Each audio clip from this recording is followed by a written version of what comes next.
행복하십니까? 여러분의 얼굴을 보니까 그렇게 행복해 보이지 않습니다. 여러분, 오늘 주 앞에서 하나님의 말씀을 들으러 오신 여러분들이 예수 때문에, 예수로 말미암아 여러분 모두가 행복하셨으면 좋겠습니다.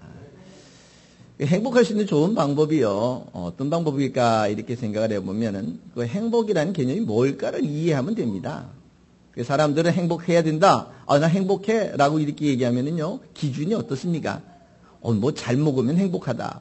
잘 입으면 행복하다. 좋은 집에서 살면 행복하다. 그러면 잘 먹으면 그렇게 행복합니까?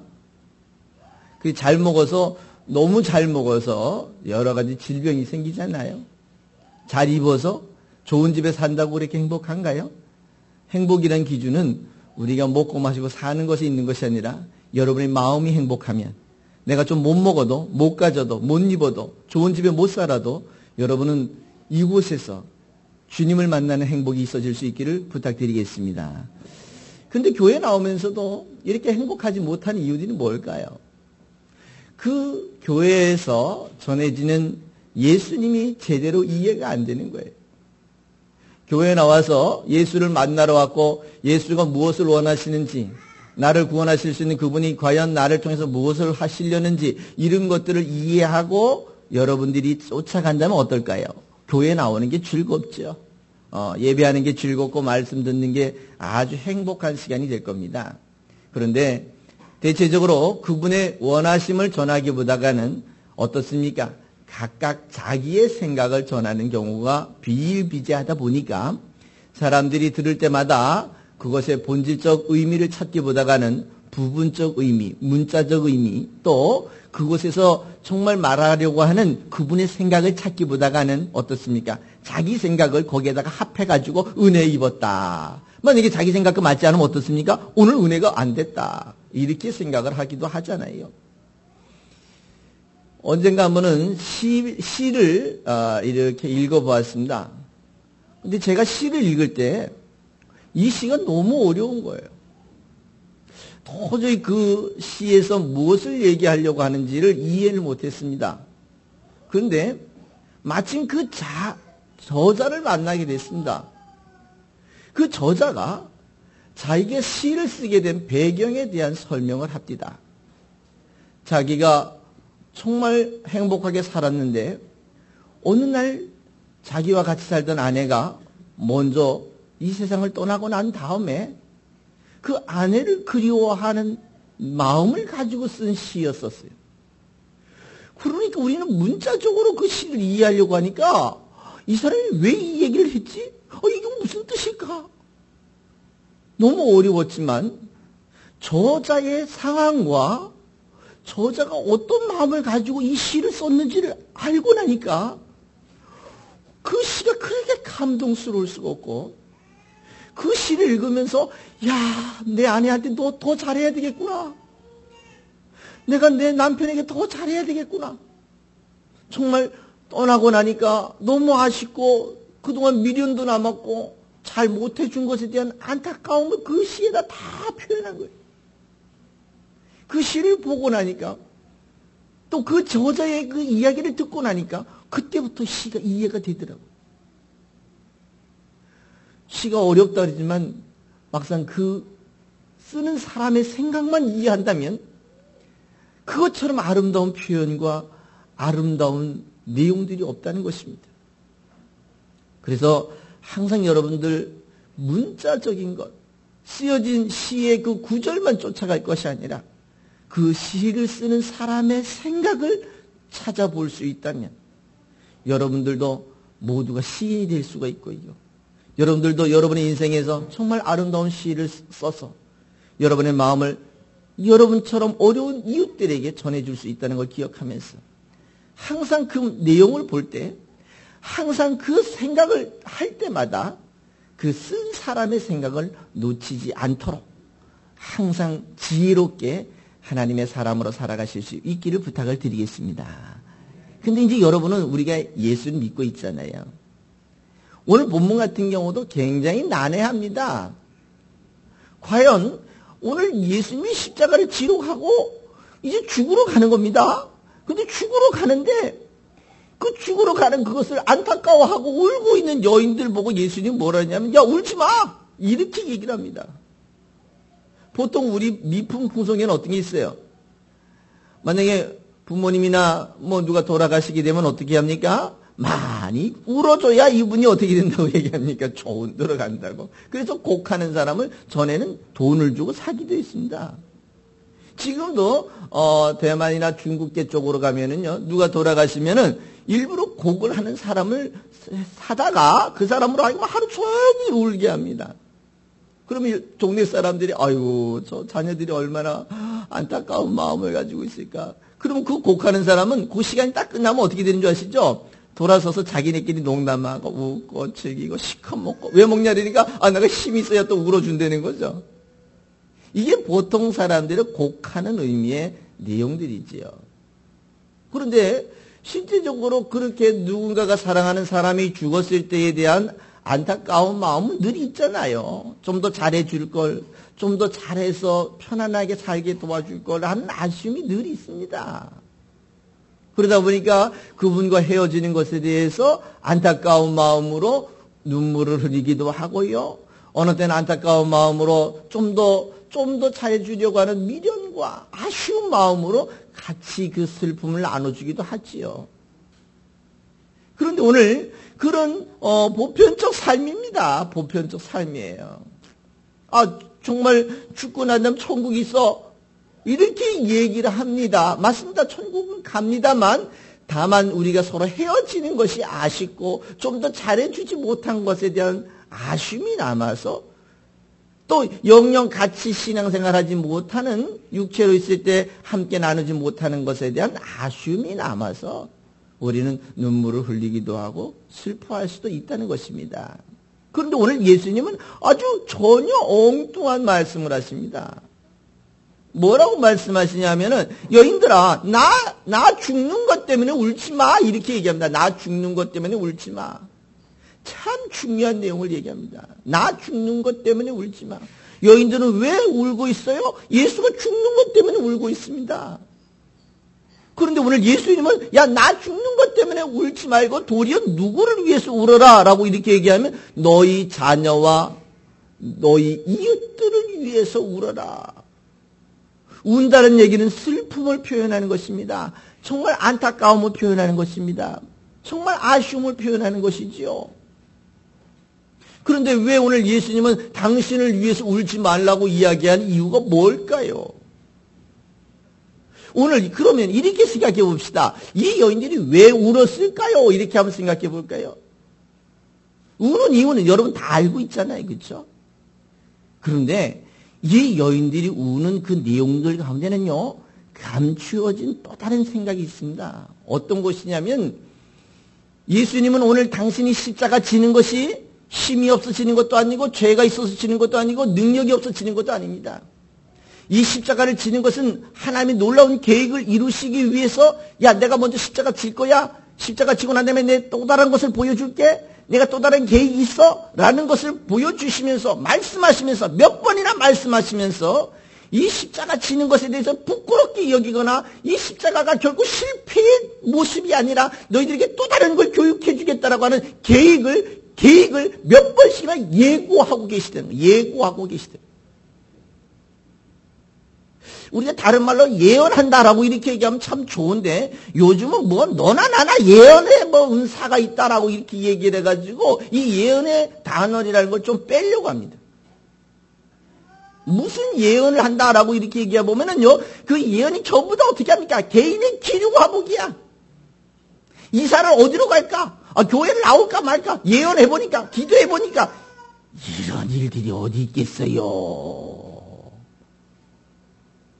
이사 어디 갈까 물어볼 것 같으면 저쪽 미안해 가서 물어보라 그러세요. 무슨 그 교회에 와가지고. 최소한 교회에 와서 이사 어디로 해야 될까 고민할 때 어디로 해야 되는 줄 아시죠? 교회 가까운 데로 오셔야죠. 어디 멀리 자꾸 가십니까? 멀리 가시니까 그만큼 교회에 오시는 횟수가 줄어들잖아요. 이사의 전제 조건은 돈을 어디서 많이 벌까가 아니라 교회에서 어떻게 하면 더 신앙생활을 잘할까? 가능하면 할 수만 있으면 교회 가까이 오는 것이 여러분 신앙에도 유익하고 아주 좋은 기회가 되는 줄 여러분 기억하시기 바랍니다. 그러면 되잖아요. 어떻게 하면 하나님을 영화롭게 할까? 어떻게 하면 하나님 잘 믿을까? 어떻게 하나님 더 잘 배울까? 이걸 기준으로 해서 하나님이 기뻐하는 것을 선택하는 게 이게 바른 신앙인의 선택 아닙니까? 그런데 무슨 예언의 은사를 그렇게 다행스러운 게 하나 있습니다. 만약에 그렇게 좋은 예언의 은사가 있다면 아마 그분들이 로또가 하나씩만 됐으면 아마 진짜 믿을만 했을 거예요. 세상에 어떤 목사님이 만약에 예언의 은사를 가지고 있어서 로또가 하나 됐다. 아마 그 교회는 구름대같이 몰릴걸요? 왜? 혹시나 나도 하나 불러줄까봐. 다행스럽죠. 왜 다행스러운지 아세요? 지금까지 로또가 어느 교회 목사님이 됐다는 얘기가 하나도 없다는 게 너무 다행스러운 거야. 너무 다행스러운 거야. 어느 종교 지도자가 어느 절에 계시는 분이라든가 어느 종교에 있는 분이 그곳에 있는 최고 고참이 그런 일이 됐다는 게 없다는 거예요. 아니 미아리 쪽에 있는 사람도 된 사람이 없어요. 너무 다행스러운 거야. 왜? 만약에 그런 것으로 자기의 예측과 예고를 할 수 있다면요 인생이 바뀝니다. 그래서 여러분들 은사 이렇게 쫓아다니는데요. 그거요 스스로가 자기가 거짓말하고 있다는 걸 스스로 많이 느낄 거예요. 왜? 안 맞는 걸 보면 10개 가운데 돌을 던졌는데 한두 개 안 맞을 일이 어디 있겠어요. 부부가 와서 기도해달라면 무슨 문제겠습니까? 자녀 문제일 거고요. 아니 모녀가 와서 기도해달라면 무슨 문제일 것 같아요? 남편 문제일 거고요. 그게 다 10개 가운데 하나 지금은 어느 가정에 근심이 있습니까? 근심 없는 가정 어디 있어요? 기도하러 왔을 때 다 근심 있어 왔잖아요. 얼굴이 좀 누렇게 떴습니다. 어디 아프시죠? 그렇게 찍어보는 거 누구나 하죠. 안 그래요? 그런 걸 가지고 용하다. 기도에 잘 이런 일들이 어디 있습니까? 세상에. 그런데 왜 가나요? 왜 갑니까? 혹시나 하고 자꾸 가는 거예요. 그런데 다행스러운 게 역시나 아무것도 아니라는 걸 여러분이 깨달을 때까지 여러분은 돈을 투자해야 되고 수업료를 내야 됩니다. 그런데 여러분 이제 예수를 정확하게 알기 시작하면 그런 거에 연연하지 않고 예수님이 말씀하신 예언이라는 게 누구를 향한 것인가? 예수님은 그 예고하시고 예언하신 것은 우리의 개인의 기용화복을 얘기하려고 하는 것이 아니라 내가 하나님의 일을 이루기 위해서 무엇을 할 거다, 어떻게 할 거다. 왜? 그 일이 기상천외한 일이고 사람의 이치적으로 사람의 생각으로는 도저히 상상할 수 없는 일이고 너희들이 가지고 있는 지식이나 의학적 지식을 가지고 도저히 그림을 그려볼 수 없는 엄청난 일이기 때문에 그것을 먼저 예고하고 그것을 먼저 예측을 시키고 그것을 먼저 예언을 해가지고 그 상황이 되었을 때에 당황하지 않고 그 상황이 되었을 때에 우왕좌왕하지 않고 바른 길을 선택할 수 있도록 하기 위한 주님의 의도요 주님의 생각이라는 것을 잊어버리지 마시기 바랍니다. 요럴 때 아멘 하는 거예요. 가만히 이렇게 계시다가 그냥 시간이 지나는 거야. 이리 하면 안 됩니다. 여러분 동의가 되시면 그때는 아멘. 나도 그렇게 생각합니다. 그리고 나도 그렇게 살겠습니다. 이렇게 동의하시는 게 여러분의 설교를 듣는 자세입니다. 얼굴이 바뀌어지는 거 너무 좋아요. 그 이야기를 들을 때마다 맞아. 여러분 반응을 좀 보여주셔야 설교자도 그래 오늘 안 집사님이 은혜를 입고 있구나. 그래 오늘 권사님이 뭔가 같이 공감대를 갖고 그래야 설교자가 더 재미있잖아요. 그렇잖아요? 그래요. 맞습니다. 그래서 예수님은 예고하신 것은 너무 그 일이 사람으로서는 상상할 수 없는 일이기 때문에 예고하셨어요. 그래서 예고하셨습니다. 뭐라고 예고하셨냐면 내가 십자가 질 거야. 내가 죽을 거야. 예고하셨습니다. 그랬는데 오늘 이 여인들이 예수를 향하여 울고불고 따라오니까 예수 입장에서는 지금 기분이 좋을까요? 기분이 답답할까요? 한번 생각해 봐요. 만약에 내가 열심히 가르쳤습니다. 그랬더니 그분이 엉뚱한 짓을 하고 있으면 어때요? 기분 좋아요, 나빠요? 그 여인의 입장에서는 예수를 따라서 울었는데, 예수를 위해서 울었는데, 예수가 죽는 걸 슬퍼했는데, 뭐가 우리가 잘못됐느냐고 이렇게 따지고 들 수도 있겠지 않아요? 예수를 위해서 내가 했는데, 세상에 교회 다니는 사람들 치고 예수 위해서 안 했다고 이야기하는 사람은 어디 있어요? 다 예수 위해서 했다는 거야. 그러고 나면 나중에 보면 다 자기 위해서 했어요. 자기 편하려고, 자기 뭐 하려고, 자기. 그러다가 결국은 내가 원하는 게 이루어지지 않으면 어떻게 되는 줄 아시죠? 누구까지 버리는 줄 아십니까? 그렇죠. 예수까지 버립디다. 어느 정도로 버리냐면 신발이 낡아지면 어떻게 되죠? 헌신발이 되잖아요. 헌신짝 버리듯이 버리더라고. 뒤도 안 돌아버려요. 왜 그럴까요? 신앙생활의 기준을 자기 위주로 하면 그렇게 실패할 수밖에 없습니다. 오늘 이 여인들도 예수님에 대한 기대치가 있었죠. 어떤 기대치가 있습니까? 예수님이 왕이 될 줄 알았는데 예수가 죽어버리는 겁니다. 자기 기대치가 무너지는 거예요. 자기네들 입장에서는 지금 환장하는 거예요. 미치고 환장하는 일이에요. 예수님 분명히 내가 죽을 거라고 예고해놨는데도 불구하고 그 얘기는 다 안 들리는 거예요. 왜? 자기 입장에서 설교를 들은 거예요. 자기가 원하는 대로 들은 거예요. 자기 필요한 대로 들은 거예요. 교회를 나와도 자기가 원하는 대로 교회를 다니는 거예요. 주님이 원하는 대로, 하나님이 기뻐하는 대로, 하나님이 원하시는 대로 신앙생활하는 게 아니라 내가 원하는 대로, 내가 생각하는 대로, 내가 꿈을 이루기 위해서 다니는 거예요. 그러다 보니까 내 꿈이 이루어지지 않잖아요. 교회 다닌다고 여러분 꿈이 다 이루어집니까? 교회 다닌다고 다 부자 됩니까? 교회 다닌다고 다 건강합니까? 그러나 우리가 가난해도 행복하고 병이 들어도 행복하고 못 먹고 살아도 행복한 이유는 나를 구원하실 수 있는 예수, 나를 부활시킬 수 있는 예수가 있기 때문에 여러분과 나는 행복하신 줄 믿으시기 바랍니다. 오늘 찬송가 하셨잖아요. 좁은 길을 걷습니다. 남들은 대로를 걸어서 행복하게 잘 가고 있어도 불행합니다. 그러나 우리는 비록 좁은 길, 이 주일날 여러분 쉴 수 있는 날도 이 주일을 지키기 위해서 먼 데서 오셨잖아요. 이런 좁은 길을 걸어가면서도 여러분이 행복한 이유는 누구 때문에요? 예수 때문에. 왜요? 예수가 부활하셔서 여러분과 나를 부활시킬 수 있기 때문에 여러분과 나는 비록 이렇게 좁은 길, 통제당하는 길, 스스로 통제하는 이 길을 걸어가면서 행복하게 살아갈 수 있는 줄 믿으시기 바랍니다. 그러니까 행복하게 살아가려고 노력도 하셔야 되고, 내가 스스로가 행복하다, 돈이만 행복한 게 아니라 내가 예수답게 알아서 행복하다는 이유를 가지시고 예수와 함께 행복하시기 바랍니다. 그래서 오늘 이 여인들은요, 자기 입장에서, 자기 관점에서, 자기 생각으로 예수를 이해한 거예요. 오늘 항상 신앙인의 실패 가운데 여기 문제가 있습니다. 오늘 여기서 울던 여인들이 또 나중에 어디서 실수를 하는 줄 아십니까? 예수가 돌아가시고 난 다음에 무덤에다가 예수님을 이렇게 넣어놨습니다. 굴무덤에다가. 거기에 최고 먼저 찾아간 여자들이 누군지 아십니까? 아마 여기 울던 여자들이 거기 또 쫓아갔을 거예요. 아니, 다른 사람들은 안 왔는데 예수님 따르던 여인들이 무덤에 왔는데 뭐가 잘못됐느냐? 그것도 잘못된 거예요. 왜 잘못됐냐면 예수가 뭐라고 말씀하셨냐면은, 야, 내가 죽는 게 끝이 아니라 죽고 난 다음에 며칠 만에?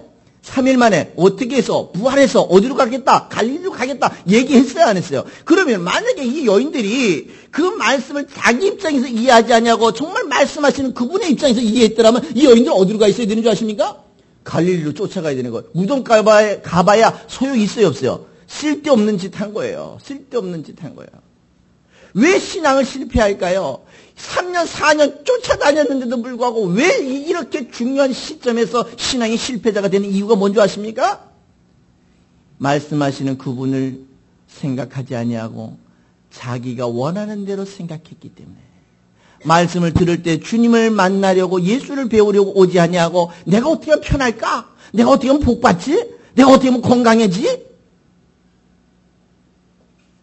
그 기준을 나의 기준으로 두다 보니까 신앙생활이 아니라 신을 기쁘게 하고 하나님을 기쁘게 해드리는 게 아니라 나를 기쁘게 하려고 신이 필요한 존재가 되어버렸다는 거예요. 과연 주님이 이걸 기뻐하실까? 안타깝게도 그 어리광을 받아주긴 하시겠지만 그 신앙은 늘 어린아이의 신앙, 부모로부터 받아 먹어야 되는 신앙이 될 수밖에 없다는 거예요. 예를 들면 나이가 30, 40, 50이 있는데도 불구하고 부모가 주는 걸 먹고 산다면 그 부모도 깝깝하겠지만 먹고 사는 본인도 아마 깝깝스러울 거야. 안 그래요? 그 정도 키워줬으면 어떻게 돼요? 내가 나가서 벌어서 내 부모를 공경하고 어떻게든 그 부모를 먹여드리고 잠식게 도와드리고 그 부모가 좀 더 편안하게 살게 도와드릴 때에 그 부모도 자식을 키운 보람 있고 자식도 그래 나를 낳아주신 부모님이니까 내가 최선을 다해서 섬겨야 되겠다라고 하는 그 자세가 되는 거 아닙니까? 부모에게 뭘 해드렸다고 의시될 일도 아니고 당연히 해야 될 일을 했는데 그것에 늘 고마운 마음으로 어머님, 아버님 정말 사랑해 주셔서 고맙습니다. 내가 당신에게 받은 사랑을 다시 돌려드릴 수 있으면 고맙습니다라는 마음을 가지고 산다면 얼마나 행복하겠어요? 그렇잖아요? 신앙도 역시 마찬가지 그렇다는 거예요. 신앙도 30년, 40년 동안 늘 받아 먹었다면 이제는 내가 주님을 위해서 뭔가를 할 수 있는 기회가 돼야 되잖아요. 예배 한 번 했으니까 하나님 내가 해야 될 일이 다 했습니다. 택도 없는 소리예요. 예배는 기본이에요. 더 중요한 건 여러분의 삶 속에서 여러분 인생 속에서 그 하나님을 어떻게 하면 영화롭게 할까? 내가 믿는 하나님 나 때문에 욕먹지 않도록 사실 최소한 그 하나님이 영광을 받으시게 정도 살아갈 수 있으면 좋겠지만 그렇지 않다면 최소한 내가 믿는 예수는 욕먹지 않도록 좀 더 지혜롭게 그분을 두려워하는 마음으로 그분을 존귀히 여기는 마음으로 살아가시기를 부탁드리겠습니다. 꼭 그렇게 살아보시기 바랍니다. 신앙생활의 말씀을 자기 입장에서 이해하면 실패합니다. 그렇게 되면 문자로 갈 수밖에 없습니다. 문자는 사람마다 해석하는 표준이 틀립니다. 사람마다 생각하는 표준이 틀립니다. 국어사전이 있기도 하지만 시대마다 그 문자에 대한 해석이 틀릴 수도 있습니다. 그러나 말씀하시는 분의 생각을 알면 문자가 영어가 됐든 한국어가 됐든 중국어가 됐든 상관없습니다. 그 말이 좀 바뀌어도 상관없습니다. 왜요? 생각을 아니까. 오늘 여인들이 예수님을 따라가면서 울고 있으니까 예수님은 나는 이 죽음이 끝이 아니라 이 죽음 위에 또 다른 하나님의 약속이 있는데 그게 뭡니까? 부활이라고 하는 엄청난 약속이 있잖아요. 그러니까 그분도 죽을 때 당당하게 죽을 수 있는 거예요. 어떤 사람이 죽으러 가는데 그렇게 당당하게 죽을 사람이 몇이나 있겠습니까? 왜 그렇게 자신 있습니까? 대안이 있으니까요. 대책이 있잖아요. 대책이 서 있으니까. 그 죽으러 가는 것도 십자가 지러 가는 것도 그가 우물쭈물 마지못해서 마지막 이 방법밖에 아니에요. 자신 있게 감사하는 마음으로 그래 내가 너에게 또 다른 교육을 해줄 필요가 있어. 인생이 이렇게 육체가 죽는 것이 끝이 아니라 이 죽고 난 다음에 또 다른 하나님의 약속이 있다는 걸 어떻게 합니까? 말로 설명하니까 알아들어요? 말로 설명하면 잘 이해했으면 얼마나 좋겠습니까? 말로 설명해도 못 알아들으니까 어떻게 되는 거예요?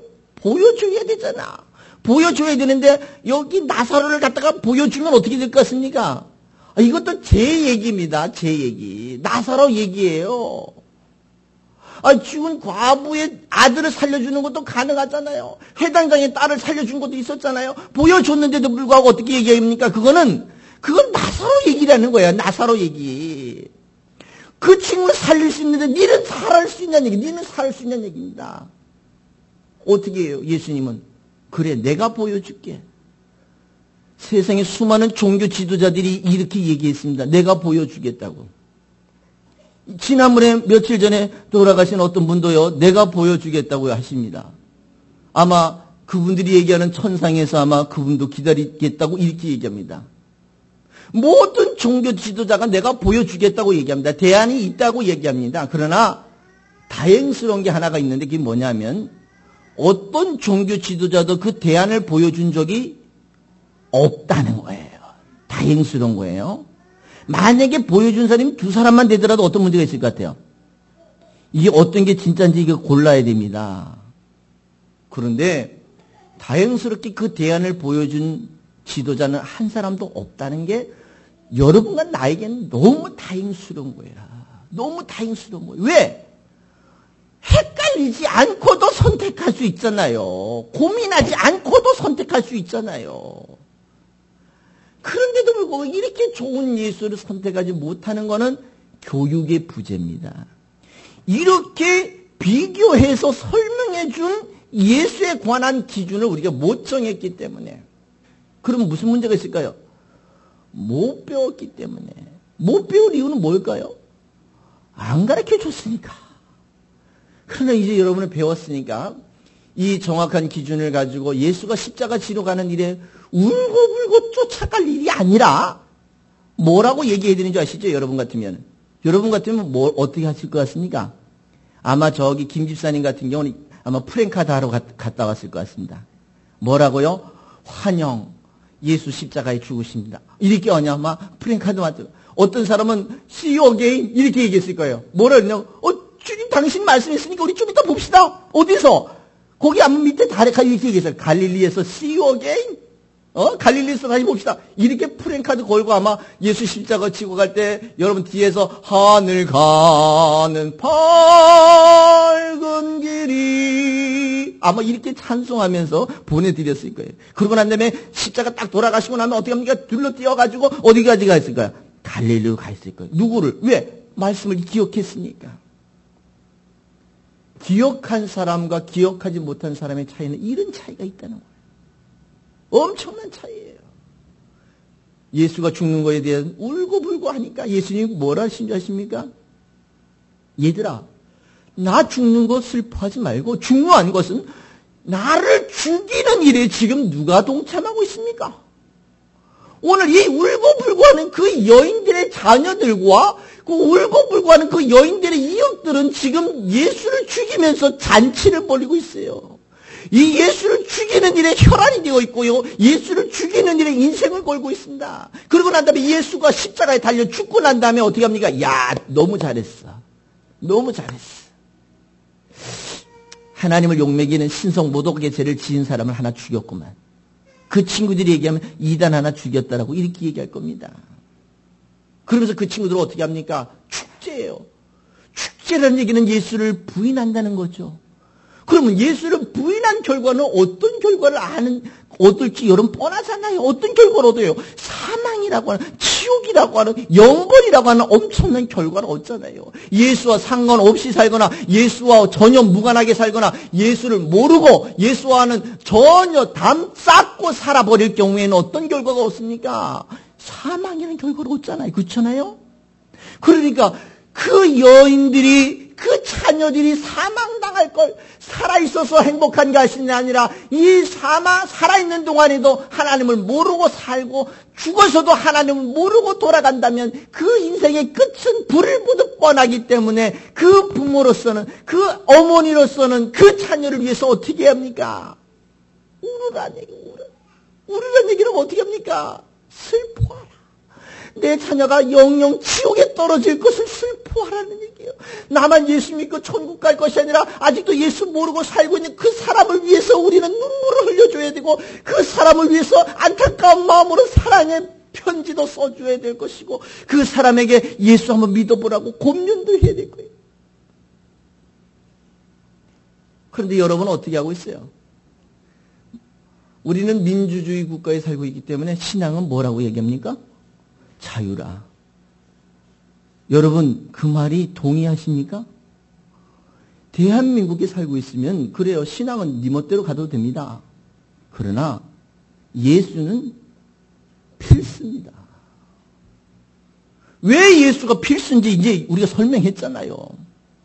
그 예수가 죽음이라는 걸 이겨보아주면서 여러분도 나도 죽지만 여러분과 나도 예수님처럼 부활시켜 줄 수 있는 대안이고 필수이기 때문에 이 세상에 안 죽을 사람은 종교를 선택하지 말고 죽을 사람이라면 죽음을 비켜갈 수 없는 사람들이라면 예수를 선택해서 예수가 부활한 것처럼 여러분과 나도 부활에 동참하시기를 부탁드리겠습니다.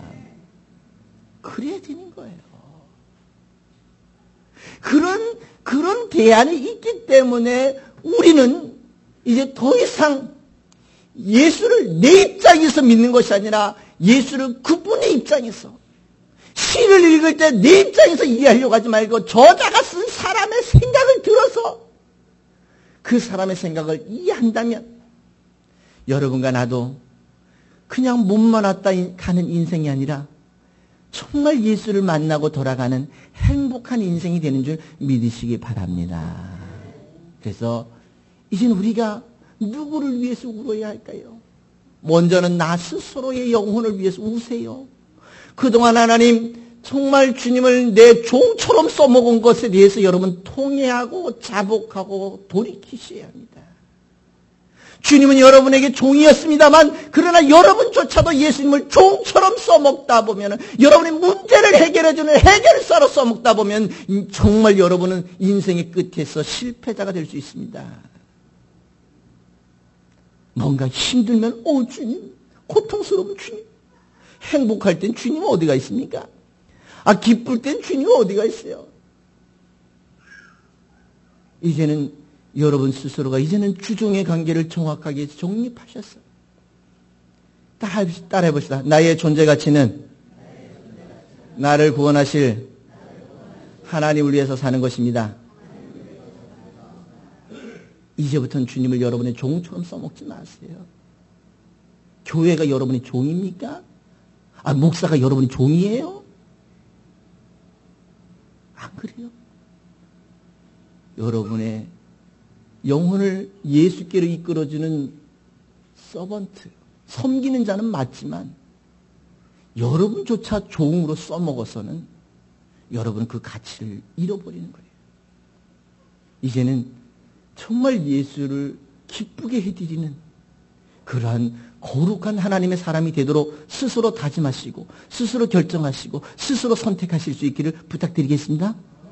꼭 그렇게 살아보시기 바랍니다. 우리 두 번째 울어야 될 이유가 있습니다. 누구를 위해서 울어야 할까요? 종교는 자유가 그거는 국가가 정한 법이고요. 예수를 알고 있는 여러분에게는 종교는 자유가 아니라 필수 선택이에요. 그 예수를 버리고 사는 것 자체는 상상할 수 없고 생각조차도 해서는 안 될 일이고 내 자녀가 예수를 안 믿는 것, 그 영혼이 멸망당할 것, 그 영혼이 생명을 얻지 못할 것에 대하여 여러분은 눈물을 흘리고 애통해야 하고 그 자녀를 가슴에 안고 울어주는 일들이 필요하다. 나만 구원받으면 되지, 나만 잘 먹고 잘 살면 되지. 아니잖아요. 그래도 여러분 가족 아닙니까? 여러분 부모님이고 여러분의 자녀고 여러분의 이웃들 아닙니까? 이제 그들에게도 예수를 제대로 전해줘서 그들도 예수 때문에 생명을 얻을 수 있도록 여러분 이제는 힘내서 그들의 영혼을 위해서 울어주고 그들의 영혼을 위해서 찾아가주고 그들의 영혼을 위해서 사랑해주고 그것이 예수님 말씀에 내 이웃을 내 몸처럼 사랑하는 행위요. 이것이 내 이웃인 예수를 사랑하는 행위라는 사실을 여러분 기억하시면서 여러분의 이웃인 여러분의 자녀와 여러분의 부모와 여러분의 정말 좋은 친구들에게 예수를 잘 전해서 그들도 여러분처럼 예수 때문에 행복해지는 인생이 되실 수 있기를 부탁드리겠습니다. 행복하십니까? 누구 때문에? 예수 때문에. 그 행복을 이제는 또 다른 사람에게 나누어 주셨어요. 그 사람도 여러분처럼 행복해질 수 있도록 도와주시는 하나님의 좋은 지체들 되시기를 주님의 이름으로 부탁드리겠습니다. 모두 행복합시다. 스스로 행복합시다. 예수 때문에 행복하시는 여러분 인생 되시기를 바랍니다.